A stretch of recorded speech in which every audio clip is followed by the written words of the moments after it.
আসসালামু আলাইকুম। রমজানের সবচেয়ে পবিত্র রাত শবে কদর। আজ আমরা জানব এই রাতের ইতিহাস, ফজিলত এবং সবচেয়ে গুরুত্বপূর্ণ আমল।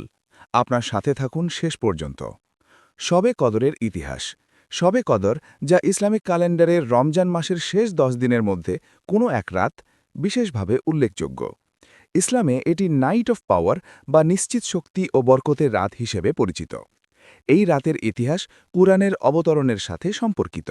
মহান আল্লাহ তাআলা প্রথমবার কুরআন নাজিল করেছিলেন এই রাতে। হাদিসে বলা আছে, কুরআন শবে কদরে নাজিল হয়েছে এবং শবে কদরের গুরুত্ব হাজার মাসের ইবাদতের চেয়ে বেশি, অর্থাৎ এক রাতের ইবাদত হাজার মাসের ইবাদতের সমতুল্য। শবে কদরের ফজিলত। শবে কদরের ফজিলত অসীম। কিছু গুরুত্বপূর্ণ ফজিলত। হাজার মাসের চেয়ে উত্তম। এক রাতের ইবাদত হাজার মাসের চেয়ে উত্তম। সূরা আল কদর আয়াত ৩। গুনাহ মাফ হওয়া। যারা এই রাত ইবাদতে ব্যয় করে, আল্লাহ তাদের পূর্ববর্তী গুনাহ ক্ষমা করে দেন। ফয়দা ও বরকত। এই রাতের দোয়া, কুরআন তিলাওয়াত, নফল নামাজ, যাকাত ও সাদিকা করার মাধ্যমে বিশাল বরকত পাওয়া যায়।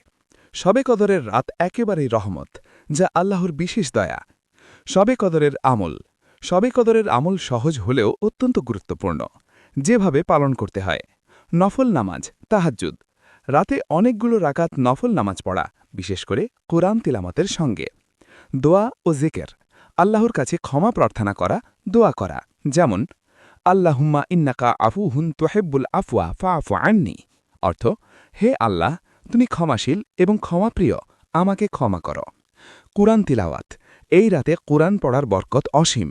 সাদকা ও নফল ইবাদত। যারা দারিদ্রদের সাহায্য করে, তারা আল্লাহর বিশেষ বরকত পায়। চূড়ান্ত মেসেজ: শবে কদর হল রমজানের সবচেয়ে বড় রাত, যা ইবাদত, দোয়া, কুরআন তিলাওয়াত এবং সাদকার মাধ্যমে জীবনের জন্য অগণিত বরকত এনে দেয়। আপনি যত বেশি চেষ্টা করবেন, আল্লাহ তাআলা তত বেশি আপনাকে ক্ষমা ও বরকত দেবে।